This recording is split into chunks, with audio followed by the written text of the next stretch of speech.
El problema es que lo del autor muchas veces es inexpugnable, es muy difícil, porque el acto de creación es muy difícil de mostrar, ¿no? De que la escritura siempre es un acto bastante intimista, pero sin embargo la edición, que también es un acto de creación artístico, que implica un compromiso, una experiencia de lectura, gustos personales, la necesidad de sobrevivir económicamente, es más compartible tal vez. Este es nuestro norte en estas entrevistas. No necesariamente nos vamos a meter con lo que tampoco es mi expertise, que es ahondar en las características fundamentalmente de los autores, de los tipos de escritura, que por supuesto son bienvenidas también, ¿no?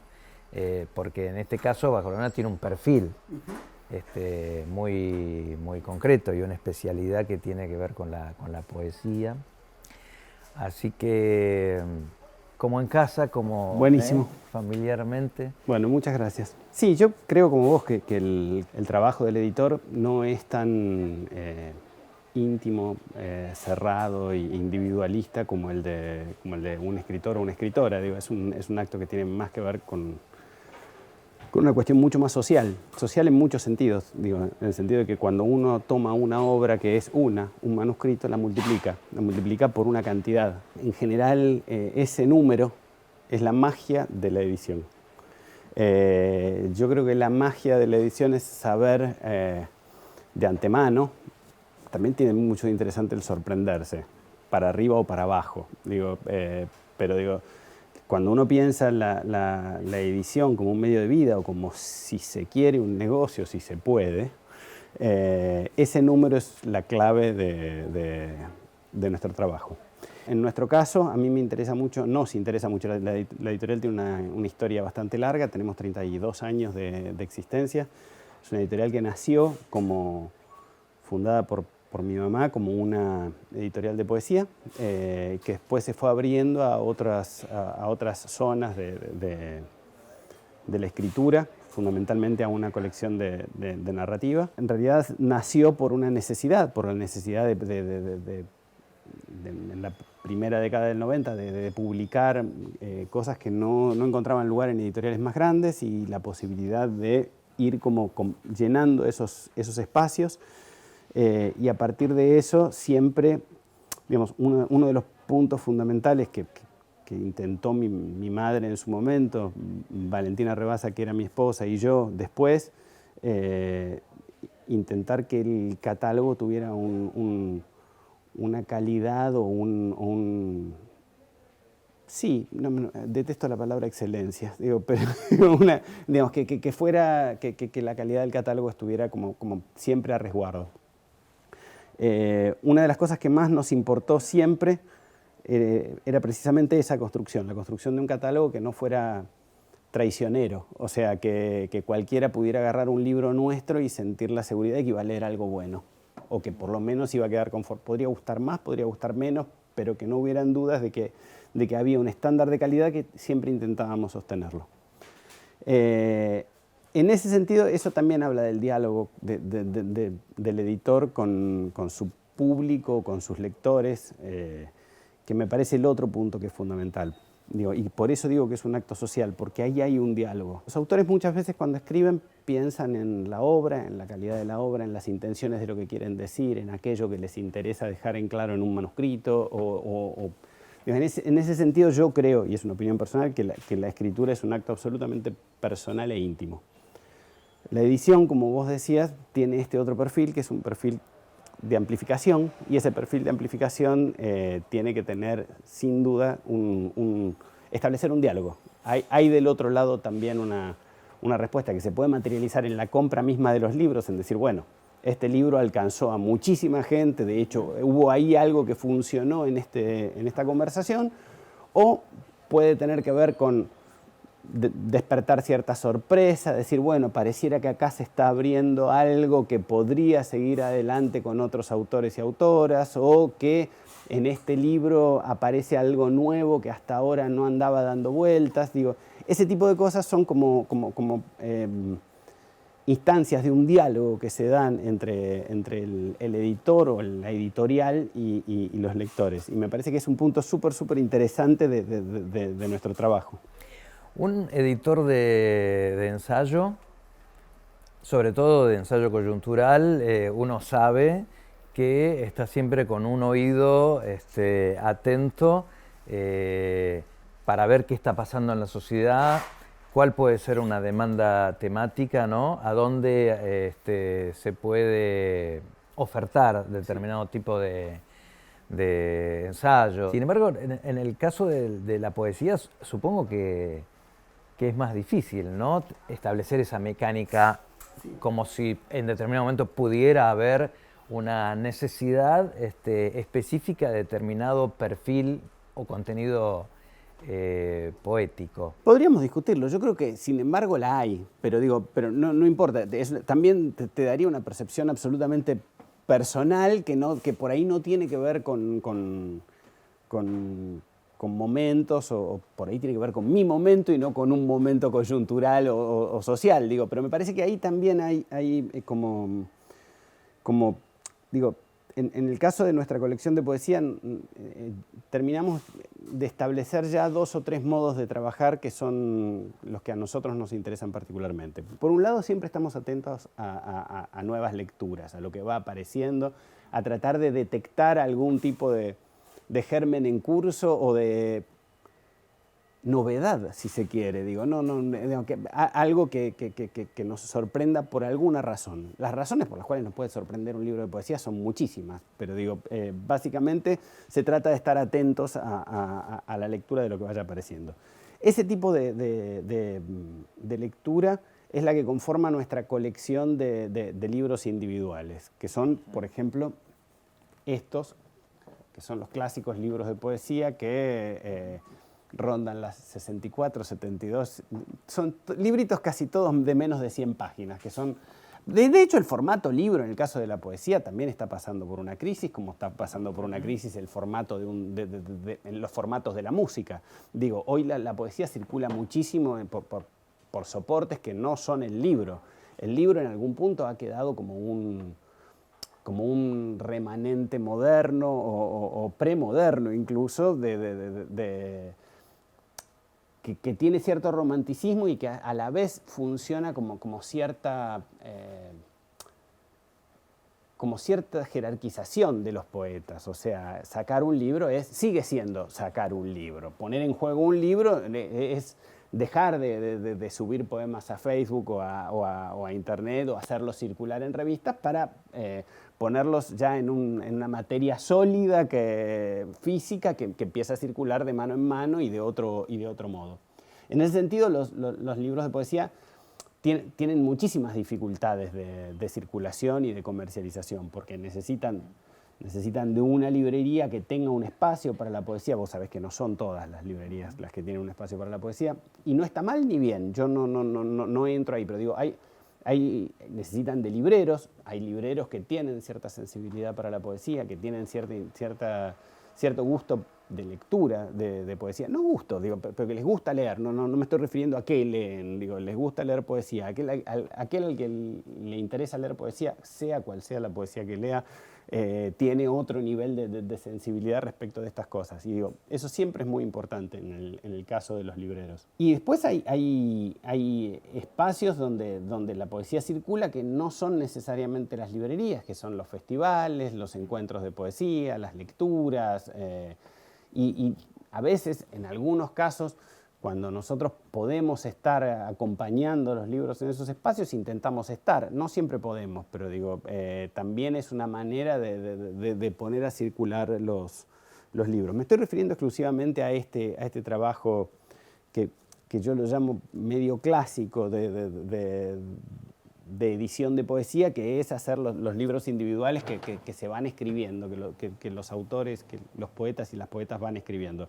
Que además me parece un trabajo fundamental de parte de los poetas y me parece un trabajo fundamental de parte de libreros y de editores, porque me parece que es que la creación de este sistema de circulación o el mantenimiento de este sistema de circulación es también una forma de mantener viva la poesía.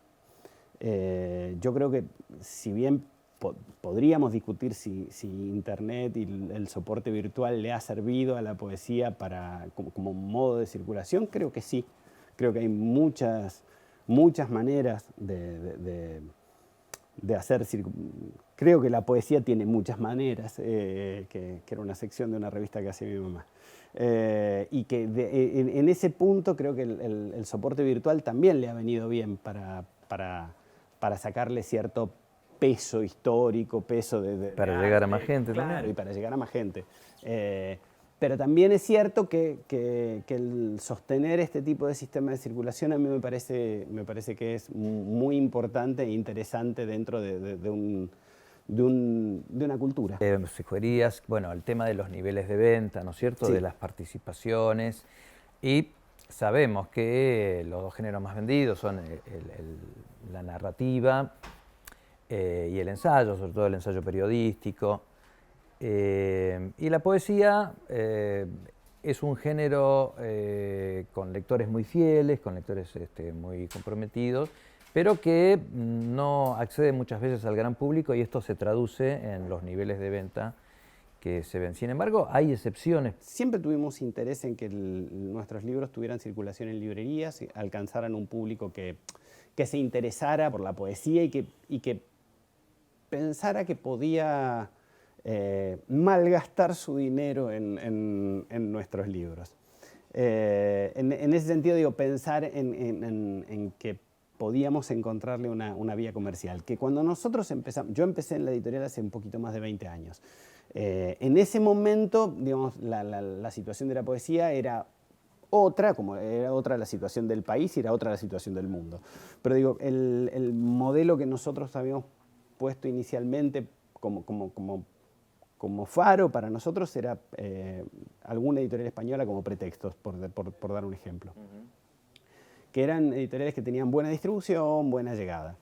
Pero digo, pensando en eso, nosotros no nos quedamos solo con la estrategia de los libros individuales, porque también es cierto que para los libreros, un libro individual chiquitito de 64 páginas, que proporcionalmente es caro frente a un libro de 300 páginas, porque digo, un libro, digo, no voy a hablar de precios porque seguramente esto va a quedar colgado un tiempo y va a quedar completamente desactualizado lo que diga. Entonces, a la brevedad. Claro, pero digo, un libro chico es mucho, baste decir que un libro chico es muchísimo más caro proporcionalmente que un libro grande, porque paga un mínimo de encuadernación, porque paga un mínimo de impresión, porque paga una cantidad, o sea, proporcionalmente... Hay un fijo, ¿no? Claro, hay una cantidad de fijos que se dan en la producción industrial que hacen que los libros de poesía sean más caros proporcionalmente que un libro grande.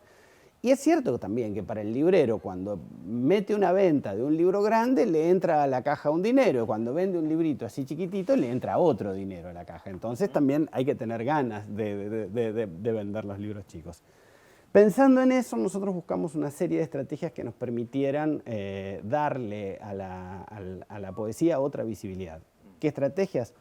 Antologías, obras reunidas, libros que tuvieran otro peso, tanto a nivel precio como a nivel de inversión, que siempre son libros mucho más caros para hacer, pero a la vez son libros que tienen muy buena recepción de parte de los lectores. Tenemos antologías que han vendido 18.000, 20.000 ejemplares, antologías que han vendido 5.000, que llevan 5, 6.000 y subiendo, obras reunidas que llevan 4 ediciones, digo, son libros que tienen otro tipo de circulación y que además tienen un público, como vos decías antes, que es muy fiel y que está muy ávido de estos libros y que a nosotros nos interesa mucho ese diálogo. Digamos, es un público con el que nos interesa mucho el diálogo. Curiosamente es un público que es bastante más apegado a la poesía que otros géneros, pero también dentro de ese público yo he detectado una buena cantidad de público anfibio que puede ir hacia la narrativa, que puede ir hacia otras zonas. En ese sentido,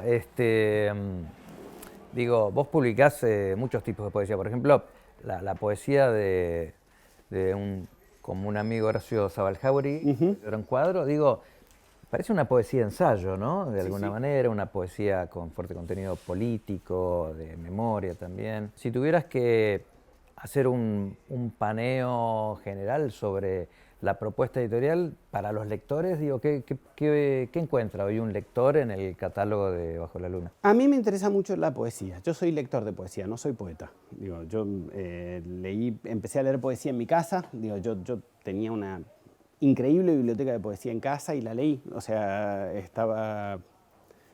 tan aburrido en casa que la leí casi toda. Y aprendí de alguna manera a leer poesía a partir de eso, a partir de tener una biblioteca en casa. Aprendí a dudar, aprendí a dudar de qué es poesía y qué no, aprendí a dudar de cuál es el límite de la poesía. A mí me hizo muy bien esa duda, o sea, me enseñó a leer esa duda.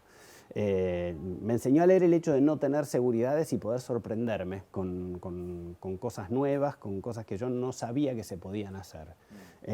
Y si hay una de las cosas que más me gusta de ser editor es esa. Encontrarme con cosas que yo no sabía que se podían hacer. Cuando me pasa eso es como llegar a un Satori, tener una iluminación y sentir que hay algo que todavía me queda por hacer. Y me parece sumamente importante eso. Y en el caso de la poesía me pasa eso, me encanta poder seguir sorprendiéndome, seguir encontrando en la lectura cosas que me puedan seguir sorprendiendo. Me interesa mucho la traducción, me interesa mucho la nueva poesía. Estoy tratando de leer gente más joven ahora, porque también es otro tema. Digo, yo empecé siendo muy joven y ya no soy tan joven. Y mirar a generaciones que vienen por detrás de la de uno no siempre es fácil. Bueno, trato de hacer el esfuerzo y de buscar ahí. Mi paciencia no es la misma. Pero bueno, digo, me interesa mucho ese ejercicio, el ejercicio de la sorpresa. Porque digo, hay un punto en el que también, a mí me gusta mucho leer narrativa también. Yo soy lector de ficción también. Pero a la ficción le pido otra cosa. Siempre le pido otra cosa. Yo a la ficción no sé si le pido sorpresa. Yo a la ficción le pido que me tenga ahí, que me agarre, que me lleve. Si la ficción no me lleva, no termino de entrarle. Digo, yo necesito que la ficción, yo necesito tener en la mano el libro que me está llamando y que me está sacando de lo que estoy haciendo y que me está diciendo, vení, terminame. Vení, terminame. O sea, me gusta cuando leo ficción, me gusta leer libros que yo esté deseando ir a leer. ¿Hay momentos en los que lees específicamente poesía o eso es indistinto? Digo, puedes irte a la cama con un libro a la noche y puede ser... Puedo leer cualquier cosa a la noche. Sí, en la cama, digamos, cuando me voy a dormir leo cualquier cosa. Puedo leer el diario. No, digo, en general leo... Es un límite que la poesía no. Claro. Bueno, qué sé yo, no sé, hay gente que defiende que hoy la poesía es información y no lenguaje. Siempre hubo como una especie de prurito que... Y no lo discuto. Que decía que la poesía es exigente para con el lector. ¿Pensás que esto es así o...? A veces sí y a veces no. Me parece que sí, que hay alguna poesía... A ver, creo que puede ser exigente, creo que depende de los lectores. Y digo, hay lectores que se desafían en la lectura de ficción o en la lectura de una novela, que son muy exigentes ponele. A mí me encantaron las clases de literatura de Nabokov. Cuando Nabokov enseñaba literatura europea, digamos, en la primera página de las clases de literatura de Nabokov, cuando lee La Metamorfosis, hay una foto de lo que era el ejemplar de Nabokov del libro, con todos los dibujos que había hecho en los márgenes, los subrayados, las notas que había hecho y cómo incluso está la defensa de que Gregorio Samsa era un escarabajo pelotero a partir de las características que se describían en el libro, cuando todo el mundo pensaba que era una cucaracha. Él defendía por qué era un escarabajo pelotero, por qué caía hacia atrás y no se podía dar vuelta, por qué tenía... incluso lo tenía dibujado y era entomólogo. Así que, nada, pero digo, ahí hay una prueba de lo que sería una lectura exigente. De Kafka, concretamente, claro, y distinta. Claro. Entonces, uno puede leer con un nivel de exigencia y puede llegar hasta determinado punto en una lectura. Eso tiene que ver con el lugar desde donde uno lea, o desde la formación, desde el background, llamarlo como quieras, pero hay distintas maneras de leer. En el caso de la poesía, yo creo que uno puede exigirse o no exigirse. Uno puede tener una lectura liviana, o puede tener una lectura un poco más profunda, o puede tener una lectura un poco más concienzuda o elaborada. Eso depende de cada uno, de cada lector. Y yo no creo que esté mal ninguna lectura. Yo creo que también se puede tener una lectura superficial de la poesía y es absolutamente válida. Y digo, hasta uno puede tener una lectura por entretenimiento de poesía. Uno podría leer poesía por entretenimiento. ¿Por qué no? Digo, y está muy bien también. Y me parece una gran manera de leer poesía para pasar el rato. Y está bueno también. Bueno, la verdad que hemos tenido un panorama absolutamente comprensivo y expresivo de lo que es la edición de la poesía y lo que es la lectura, ¿no? Digo, sos un editor en donde el lector está muy presente y en primer plano. Me gusta mucho leer, realmente la paso bien leyendo. Y antes que editor soy lector, sí. Sí, previa, esta es la previa. Sí. Tenía un amigo que decía una frase que siempre me gustó, que es que cuando uno es chico, lo que quiere ser es astronauta, policía, corredor de autos. Nunca te van a decir editor. Digo, editor no es una profesión que uno anhele ser cuando es chico. Y sin embargo, yo empecé a leer de muy chico. Yo empecé a leer a los 5 o 6 años. Y siempre fui lector de libros, o sea, tuve muchos libros en casa. Lo de la edición vino mucho después. Entonces digo, sí, de veras, digo, soy mucho más lector que editor.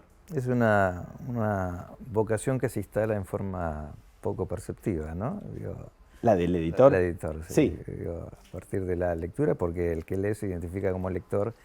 Y en algún momento, ¿en qué momento dijiste, yo quiero editar? Cuando mi mamá empezó a hacer mal las cosas. En realidad, claro. No, en realidad, digamos, yo ya trabajaba de esto. Soy de profesión arquitecto. Y mientras estudiaba la carrera ya trabajaba empecé trabajando en una agencia de publicidad en cuanto empecé la carrera, y a partir de ese trabajo en esa agencia empezaron a llegar publicaciones y me fui especializando en publicaciones, y en paralelo mi madre ya llevaba adelante la editorial y en un momento, como yo dije ya varias veces, mi mamá fundó la editorial, tuvo una magnífica selección de títulos en los primeros años, pero la fundó en 1991 y para 1998 la editorial estaba fundida. Esa fue la primera etapa, se llamaba Bajo la Luna Nueva. Sí, se llamó Bajo la Luna, se llamó inicialmente Bajo la Luna, duró 3 libros eso hasta que se peleó con su primer grupo de socios y para no tener problemas con el nombre le agregó el Nueva ahí a continuación y duró así hasta 2003 que nos hicimos cargo nosotros y la devolvimos al primer nombre. Pero bueno, decía que en ese momento yo decidí, ya trabajaba haciendo edición de revistas y brindando servicios editoriales a algunas editoriales, y ahí empecé como a hacerme cargo, empezamos con Valentina, mi mujer, a hacernos cargo de Bajo la Luna desde un lugar como secundario, como no éramos editores todavía, pero nos ocupábamos de parte de la edición. Y cuando terminé la carrera no tenía nada mejor que hacer que presentarme a una beca de formación como editor y conseguí esa beca y terminé siendo editor también por esto de tomar la editorial y un poco por aquello. Bueno, maravilloso. Nosotros somos una librería de poesía y de géneros, y también de teatro, ¿no? Sí. Digo, que es un género todavía más dificultoso en el proceso de edición, sobre todo porque el retorno de la edición de teatro, pero lo que yo noto es que los lectores de poesía son concurrentes fieles, ¿no? y permanentes. Y es cierto que hay mucha gente también que lee, pero que también escribe, ¿no? Poesía, digamos. Es un género, creo que es visitado como lector mucho por los poetas también. Creo que sí. Y creo que hay, a ver, uno de nuestros anhelos es llegar a lectores puros de poesía, suponiendo que esto exista, que digamos, sinceramente es algo que no sé y que no voy a saber seguramente. Digo, creo que todo lector de poesía ha hecho o hará, o si no, en algún momento se lo reserva, pero el intento de escribir poesía creo que es un impulso natural del lector de poesía. Y ahí sí que no sé qué decirte. Yo tengo bien claro que fui primero lector que cualquier otra cosa. No sé si el poeta es primero lector. Eso habría que preguntárselo a un poeta, si el poeta es primero lector. Yo sé que muchos van a decir que sí, pero creo que podemos llegar a encontrar alguna o alguno que diga que se es primero poeta. Lo cierto es que los editores de poesía son lectores, ¿no es cierto? Son lectores avesados. Y además lectores de su catálogo. Un día de invierno, para unos 6 años, más o menos 7 años, entro, no había nadie en la librería, había estado en una reunión y veo un señor en el sector de poesía que había separado una pila de libros que rápidamente reconocí como de la colección Visor de poesía. Al rato vi que el señor, yo vine para mi oficina, vi que el señor pagó y después viene la chica de la caja y dice, te dejó el señor que compró unos libros de poesía, te dejó la tarjeta. Y era Chus, el dueño de la editorial. Y entonces pues le escribo a Chus, le digo, ¿viniste a comprar tu libro? Sí, porque son libros que tengo agotados y entonces quisiera que me quede un ejemplar. Digo, ¿qué relación? Yo he hecho esas cosas también. El año pasado estaba buscando un libro, cuando nosotros arrancamos, en un momento hemos hecho de todo. Digo, en algún momento tuvimos hasta una imprenta, en mi casa, en el living, la teníamos a la imprenta. Era una especie de imprenta clandestina en la que hacíamos los libros de poesía. Digo, todo para poder llegar a hacerlos a un precio razonable, ponerlos a circular, bueno, teníamos una imprenta en casa. Y hay un montón de los libros que hicimos en esa época, te estoy hablando de hace 30 años, de los libros que hicimos en esa época que yo no los tengo. Nos hemos mudado 10 veces. Digo, mudar libros es de las cosas más odiosas que se te pueden ocurrir. Digamos, cuando te mudás me mudé de ciudad, me mudé de oficina, me mudé de casa 5 veces por cada ciudad en la que estuve. Digo, hay libros que fueron quedando en el camino. Digo. Y hay libros de esa época que me fui dando cuenta que yo los quería mucho. Y el otro día me escribe un amigo que tiene una librería de usados que me manda una foto y me dice, mirá lo que apareció. Y era un libro que yo estaba buscando desde hacía mucho tiempo. Y digo, no se te va a ocurrir venderlo. Le dije, me voy para allá ya mismo a buscarlo. Y digamos, hice lo que me estás contando. O sea, de ir a comprárselo yo porque era un libro que yo había hecho hacía 30 años y que no lo tenía en mi biblioteca y que lo quería tener. Así que sí, esas cosas las hacemos. Son bastante más comunes de lo que podría pensar. Bueno, la poesía en el mercado del libro usado, ¿no? Tiene una importancia importantísima. Y lo que pasa es que tiene esto, digo, cuando uno piensa una tirada para uno de estos libros chiquitos de los que empecé hablando, de los libros nuevos de poetas, por ejemplo, este o este, digo, que son libros relativamente nuevos que hemos hecho en los últimos 2 o 3 años. La circulación que le podemos dar a estos libros es de 300, 500, 600 ejemplares. En cualquier caso son pocos ejemplares, digo. Cuando empiezan a escasear y agotarse, seguramente los poetas ya tienen algún libro nuevo, entonces siempre buscamos como la estrategia. Se posterga la reimpresión. Claro, siempre los editores tenemos la estrategia de decir, no, pero no vamos a reimprimir este si ya tenés el nuevo, vamos por el nuevo. Qué mal que yo esté haciendo esto acá, pero bueno, pero es así esto, digamos.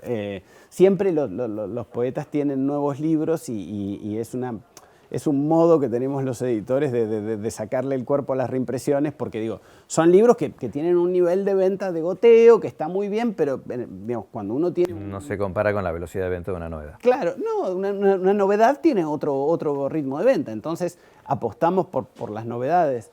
No porque no nos guste sostener el catálogo, sino sencillamente porque muchas veces no se puede. Y aparte siempre está la idea de que, bueno, más adelante podemos tratar de juntar 3, 4 libros en una antología, vemos cómo hacer una obra reunida, siempre está como la posibilidad de ir buscándole a esos libros que como que van quedando en el camino, la posibilidad de volver con un formato nuevo. Entonces, digo, las tiradas que hacemos son esas, 300, 500 inicialmente y después una reimpresión te la pensás, a menos que sean libros que están todavía como vendiendo un volumen razonable, las reimpresiones, aún con la edición en demanda, porque la edición en demanda ha venido a ayudar mucho en este sentido, digo, porque cuando uno tenía que hacer en offset, tenía que apostar por irse casi hasta 1000 ejemplares y que los 1000 ejemplares te quedaran durmiendo en el depósito toda la vida, que es terrible. O sea, que entrar a tu oficina todas las mañanas y ver ese libro que hiciste hace 25 años y que sabes que no lo vas a poder vender nunca y que está ahí y que tampoco lo podés tirar, es terrible. Pero digo, también es terrible pensar que un libro del cual hiciste 500 se te agotó en 6 meses y no sabes si tenés 502 lectores.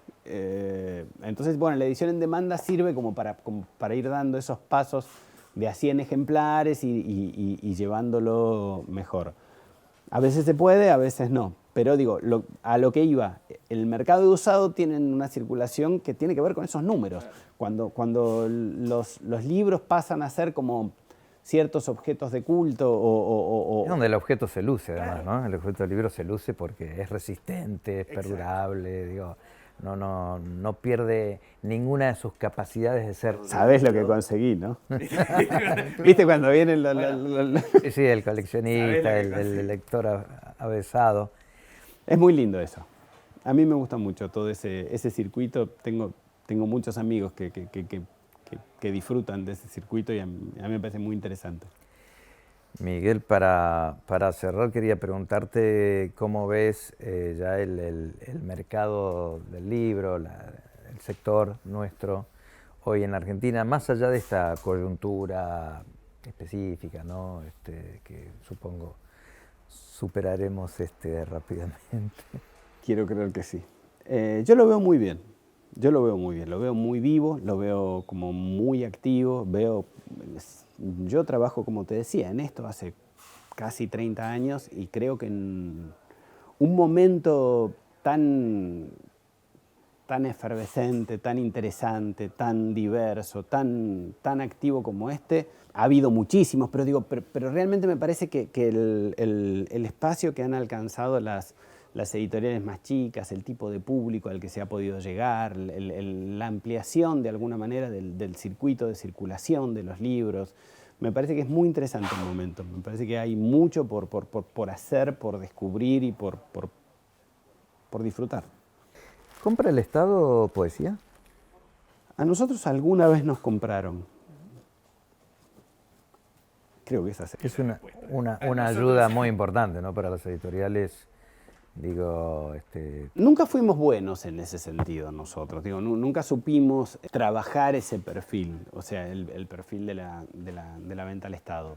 Pero yo creo que está muy bien que se incluyan los libros de poesía en los programas de educación. Me parece que es muy importante que se enseñe poesía, que se haga leer poesía, o sea, que se proponga la poesía como una lectura más. Me parece que es muy importante. Si eso viene con compras, mejor. Si eso viene con compras, mejor. Pero lo que más me interesa es que se proponga, no que se enseñe, no sé si se enseña, pero que se proponga como lectura, que sea una de las propuestas de lectura, me parece que es importantísimo. Bueno, ¿querés cerrar con un mensaje para los lectores de poesía? No tengo mensajes. Les agradezco mucho, pero no tengo mensajes. Son mensajes difíciles.